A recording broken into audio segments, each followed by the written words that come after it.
हाय, good morning friends. तो हम लोग आज फिर बीडीएन चैप्टर हिंदी माध्यम में आगे पढ़ने जा रहे हैं। पिछले 5 क्लास हो चुके हैं बीडीएन चैप्टर में, ये 6ठा क्लास होगा।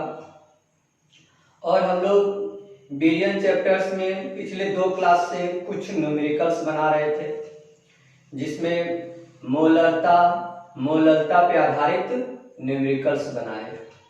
आज हम लोग मोल प्रभाज एवं प्रतिशत इकाई का क्वेश्चन बनाएंगे। फ्रेंड्स, अगर आपको वीडियो अच्छा लग रहा है तो आप चैनल को सब्सक्राइब करें, वीडियो को लाइक करें और कमेंट बॉक्स में जरूर कमेंट करें। इससे हमको इंकरेजमेंट मिलता है आपके कमेंट से। जो भी हो, अच्छा बुरा जो भी हो, उसको जरूर कमेंट करें। तो आज हम लोग देखते हैं मोल प्रभाज या मोल अंश पे आधारित न्यूमेरिकल्स, कैसे इस पे न्यूमेरिकल्स आता है।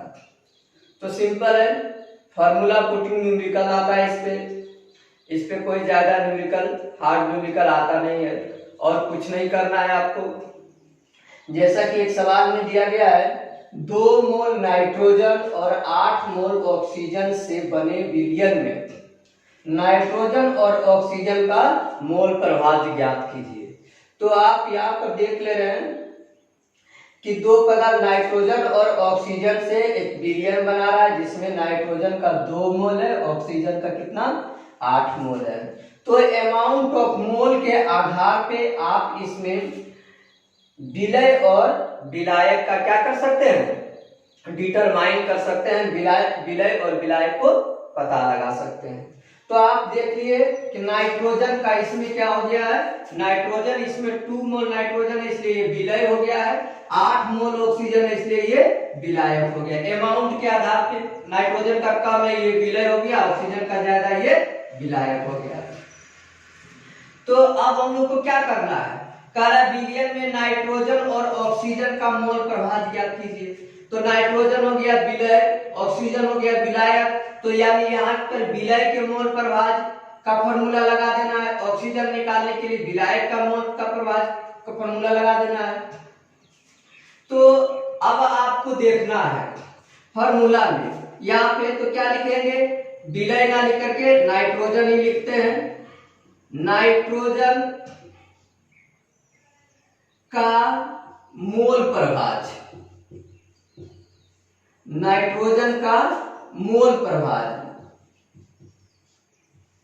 तो क्या हो जाएगा, नाइट्रोजन का मोल प्रभाज के लिए ऊपर में जिसका मोल प्रभाज निकालना रहता है उसका मोल ऊपर लिखते हैं। इस तरह से समझते हैं, जिसका मोल हमको मोल प्रभाज निकालना रहता है उसका मोल क्या करते हैं, ऊपर लिखते हैं। और विलयन में उपस्थित सारे अवयव के मोल का जोड़ नीचे लिखते हैं, जैसे विलय का मोल और क्या विलायक का मोल। तो विलयन में अभी 2 ही अवयव उपस्थित है, एक नाइट्रोजन और एक ऑक्सीजन, यानी कि नाइट्रोजन विलय है, ऑक्सीजन क्या है, विलायक है। तो इसी दोनों के मोल को कहाँ लिखेंगे, नीचे लिखेंगे। तो ऊपर में किसका मोल हो जाएगा, नाइट्रोजन का मोल हो जाएगा। नाइट्रोजन का मोल कितना है, 2 मोल नाइट्रोजन है। फ्रेंड्स, हम फार्मूला नहीं लिख रहे हैं, यहाँ पे डायरेक्ट बना रहे हैं नाइट्रोजन का मोल प्रभाज। तो यहाँ पर क्या बोले, हम ऊपर में नाइट्रोजन का मोल लिखेंगे। क्वेश्चन में दिया गया है ऊपर में नाइट्रोजन का मोल लिखना है, तो नाइट्रोजन का मोल क्वेश्चन में दिया गया है कितना, 2 मोल। तो यहाँ पे हम लिख दिए कितना, 2 मोल। नीचे क्या है, क्या हमको कहना थे, विलय के मोल प्लस विलायक के मोल। तो विलय कितना है, नाइट्रोजन है विलय, इसमें 2 मोल। तो यहाँ पे क्या किए, 2 मोल नाइट्रोजन। ऑक्सीजन क्या है, विलायक इसमें, तो ऑक्सीजन कितना 8 मोल, तो 8 मोल यहाँ पे लिख दिए। टोटल को हम लोग क्या किए, तो 2 बाय कितना हो गया, 10 मोल। 2 मोल बाय 10 मोल। मोल भी कट गया, यहाँ से 2 से कटा तो ये 5 हो गया, यानी 1/5 आ गया। मोल प्रभाज का कोई यूनिट आया नहीं आया, मोल क्या था, कट गया। तो हम लोग सबसे पहले देखें नाइट्रोजन का मोल प्रभाज कितना आया, 1/5 आया। अब हम लोग देखेंगे ऑक्सीजन का मोल प्रभाज। तो यहाँ पे देखते हैं हम लोग ऑक्सीजन का मोल प्रभाज, ऑक्सीजन का मोल प्रभाज। तो क्या करेंगे हम लोग, फिर ऑक्सीजन के मोल ऊपर लिखेंगे। बताए थे आपको जिसका मोल प्रभाज निकालना है उसको क्या करना है, उसका मोल हम लोग को ऊपर लिखना है। तो यहाँ पे हम लोग लिखेंगे ऑक्सीजन का मोल प्रभाज ऊपर, ऑक्सीजन का मोल कितना है 8 मोल। और नीचे क्या करते हैं, नीचे विलय और विलायक के दोनों के मोल को जोड़ देते हैं। तो विलय का मोल कितना है यहाँ पर 2 मोल, विलायक कौन है ऑक्सीजन, तो ऑक्सीजन का कितना है 8 मोल। तो यहाँ पे फिर जोड़ देंगे 2 मोल प्लस 8 मोल, कितना हो जाएगा 8 मोल ऊपर में हो गया और नीचे 2 मोल और 8 मोल हो गया 10 मोल हो गया। तो अब फिर से देखें मोल मोल कट गया। अब 8 और 10 को जब हम कटाएंगे तो कितना से कट जाएगा, 2 से ये 4 बार में और ये 5 बार में, तो कितना हो गया 4/5। यानी ऑक्सीजन का मोल प्रभाज कितना आ गया 4/5। हम क्या बताते थे फ्रेंड्स, विलय और विलायक के मोल प्रभाज का योग कितना आना चाहिए, हमेशा 1 के बराबर आना चाहिए। तो वो भी हम लोग चेक कर लेते हैं। तो यहाँ पर विलय कौन हो गया नाइट्रोजन और विलायक कौन हो गया ऑक्सीजन। तो यहाँ पे लिखेंगे नाइट्रोजन का मोल प्रभाज, नाइट्रोजन का मोल प्रभाज प्लस ऑक्सीजन का मोल प्रभाज, ऑक्सीजन का मोल प्रभाज। तो नाइट्रोजन का कितना आया 1/5 प्लस ऑक्सीजन का कितना आया 4/5। दोनों को हम लोग सिंपल क्या करेंगे, बीमी के जोड़ से जोड़ देंगे तो कितना आ जाएगा एलसीएम 5, ऊपर में 1 + 4 यानी कितना आ गया 5/5, कट करके कितना हो गया 1। तो ये हमारा जो मोल प्रभाज निकला वो क्या था, सही था। तो इस तरह का सवाल हम लोग को मोल प्रभाज में पूछा जाएगा। और इसमें थोड़ा और वो घुमाएगा तो क्या करेगा, यहाँ पे जो मोल दिया है ये वेट में दे देगा। अभी हम लोग नेक्स्ट सवाल में देखते हैं। तो फ्रेंड्स इस सवाल में हम लोग देखेंगे कि क्या किया आपको।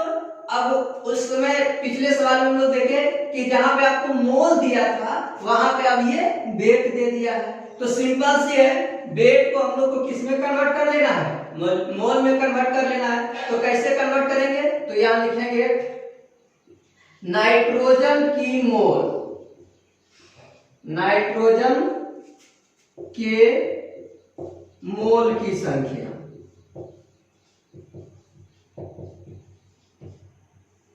नाइट्रोजन के मोल की संख्या।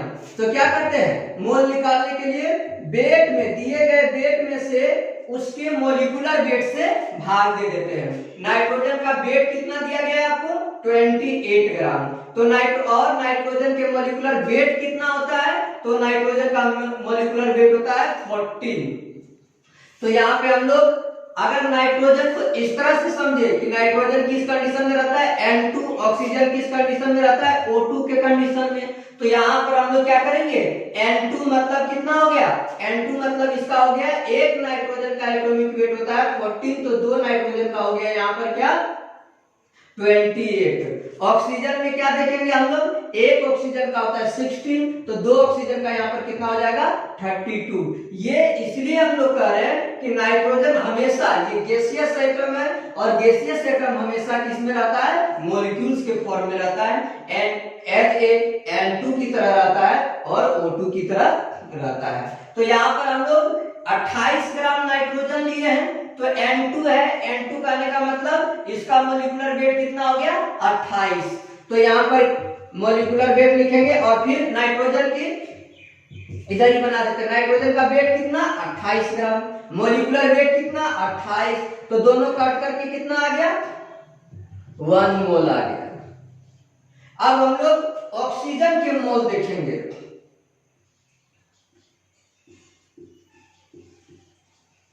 ऑक्सीजन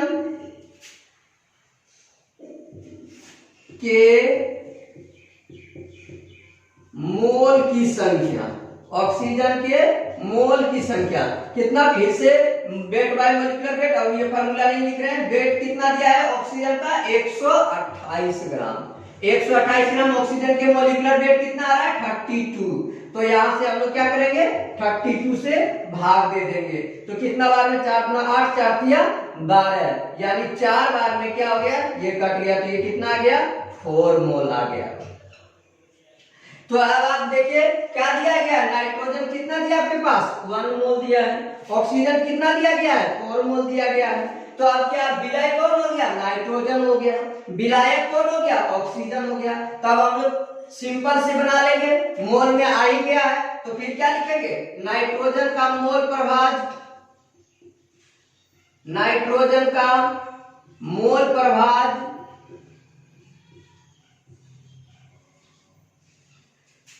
बराबर क्या हो जाएगा, क्या बताए थे, जिसका मोल प्रभाज निकालना है उसका मोल हम कहाँ लिखते हैं ऊपर में लिखते हैं। तो नाइट्रोजन का मोल डायरेक्ट हम पुट कर देते हैं ऊपर में, यहाँ पे लिख दे रहे हैं नाइट्रोजन का मोल।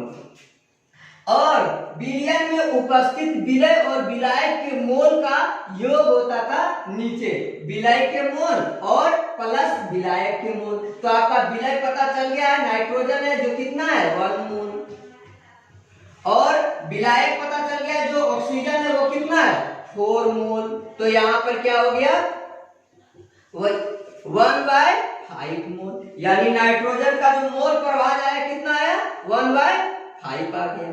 मोल मोल कट जाएगा इसलिए मोल प्रभाज का कोई यूनिट नहीं होगा। अब ऑक्सीजन की देखेंगे, ऑक्सीजन का मोल प्रभाज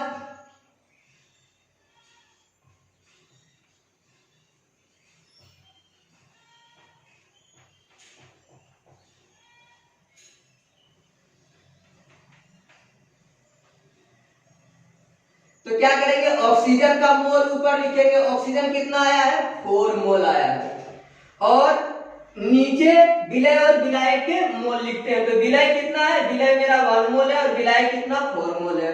तो 1 मोल प्लस 4 मोल तो कितना हो जाएगा 4/5 मोल, यानी ऑक्सीजन का मोल प्रभाज कितना आ गया 4/5।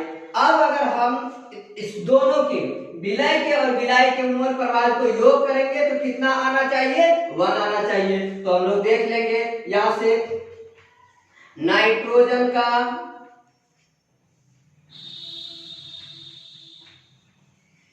मोल प्रभाज प्लस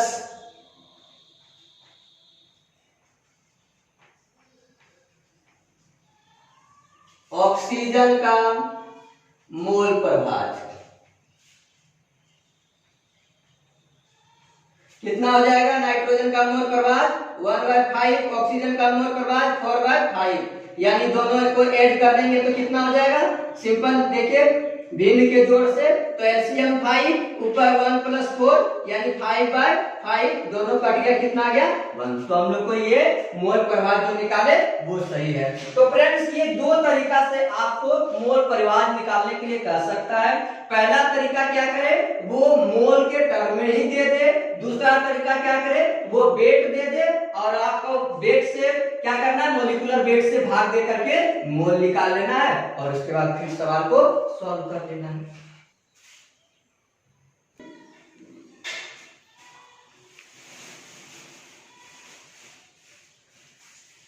तो फ्रेंड्स अब हम लोग जो देखेंगे वो देखेंगे प्रतिशत में जो सांद्रता की इकाई को व्यक्त करते हैं उस इकाई पे आधारित सवाल।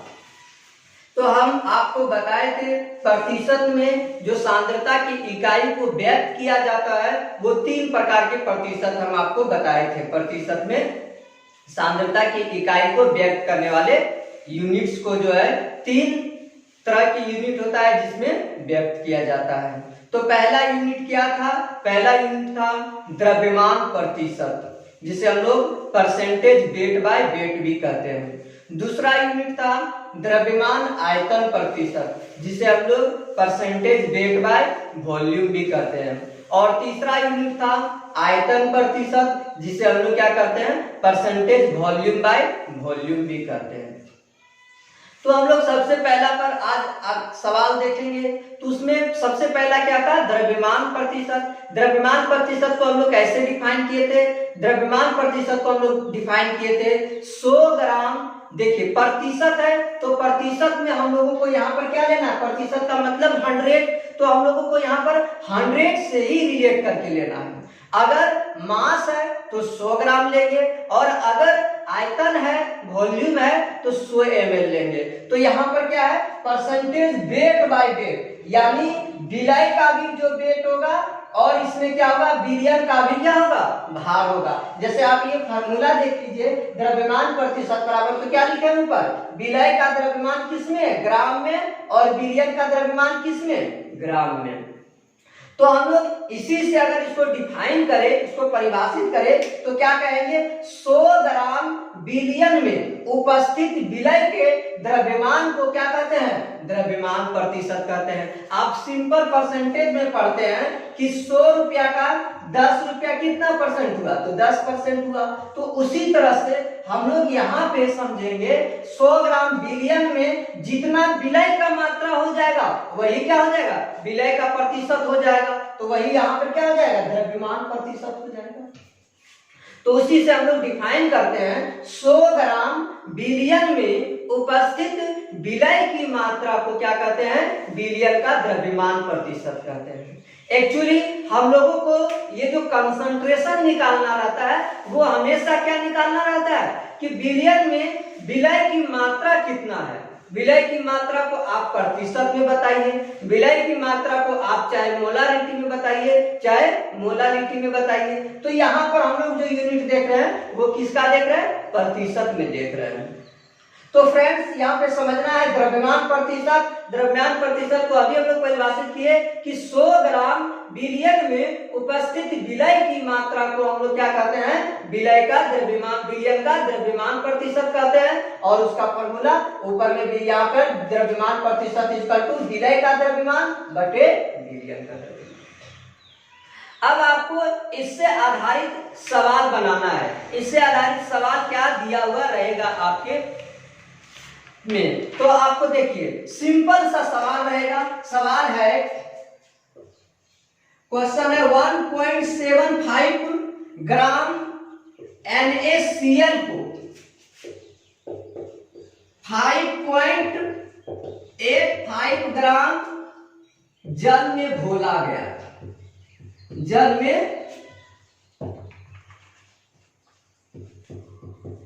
में घोला गया।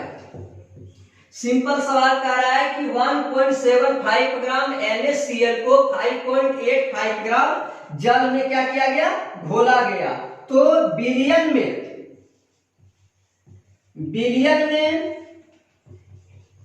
NaCl का द्रव्यमान प्रतिशत ज्ञात कीजिए। द्रव्यमान प्रतिशत ज्ञात कीजिए।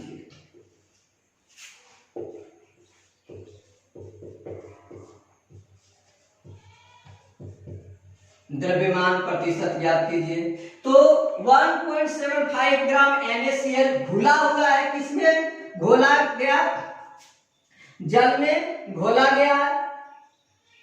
यहाँ पे थोड़ा जल में घोला गया है। क्या कह रहे हैं, 1.75 ग्राम NaCl को 5.85 ग्राम जल में घोला गया है।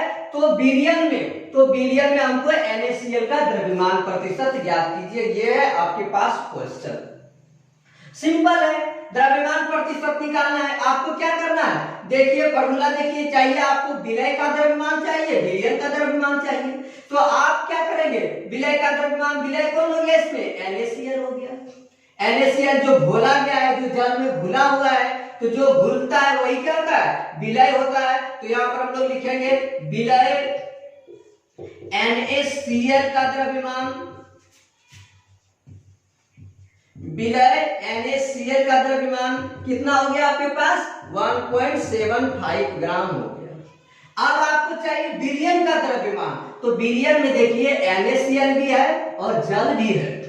विलयन दोनों से मिलकर के बना है, तो दोनों का द्रव्यमान को जब हम लोग ऐड करेंगे तब हमको विलयन का द्रव्यमान मिलेगा। तो हम लोग क्या लिखेंगे यहाँ पर, विलयन का द्रव्यमान विलयन का द्रव्यमान बराबर क्या हो जाएगा?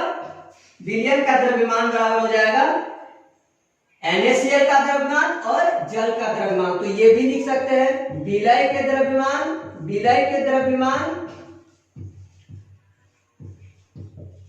प्लस में विलायक का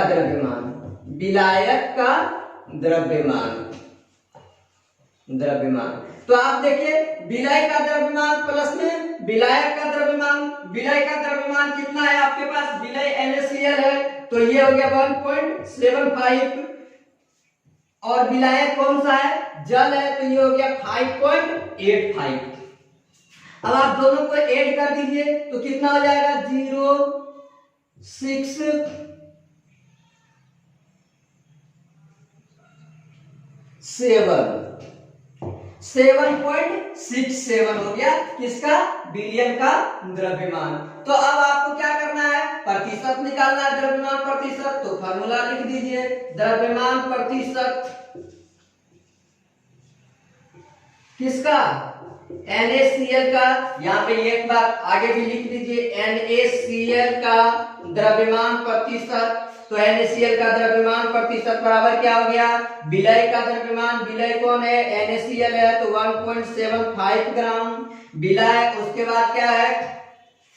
विलयन का द्रव्यमान कितना निकल गया हमको? 7.60 निकल गया, 7.60। और इसमें क्या करना है? 100 से गुना करना है तो हमको किस टर्म में निकल जाएगा? परसेंटेज के टर्म में निकल जाएगा। जब हम लोग इसको कटाएंगे तो 23% आएगा। 23 के परसेंटेज के आसपास इसका आंसर आएगा। आप कटा करके देख लेंगे। तो इस तरह के सवाल आपको क्या कर सकता है? द्रव्यमान प्रतिशत में दिया जा सकता है। सिंपल सा सवाल है, फॉर्मूला में पुट कीजिए और उसका आंसर निकाल दीजिए। हाँ, थोड़ा सा इसमें कहां पे सवाल अपर लेवल में बार बार हम कह रहे हैं कि जब हम लोग कन्वर्जन पढ़ेंगे, जब आपके पास जैसे मोलारिटी दिया हुआ रहेगा और आपको कहेगा कि द्रव्यमान प्रतिशत निकालिए, तब वहां पे थोड़ा सा सवाल क्या होगा? हार्ड होगा, जो हम लोग बना के देखेंगे एकदम इजी वे में आपको समझ में आ जाएगा। तो दोस्त आज यहाँ पे रहा द्रव्यमान प्रतिशत पर। कल हम लोग देखेंगे द्रव्यमान आयतन और आयतन प्रतिशत पर सवाल, और उसके बाद कुछ कन्वर्जन का सवाल देखेंगे। 2 क्लास और सवाल का चलाएंगे, उसके बाद फिर से हम लोग थ्योरी पर आ जाएंगे। Thank you.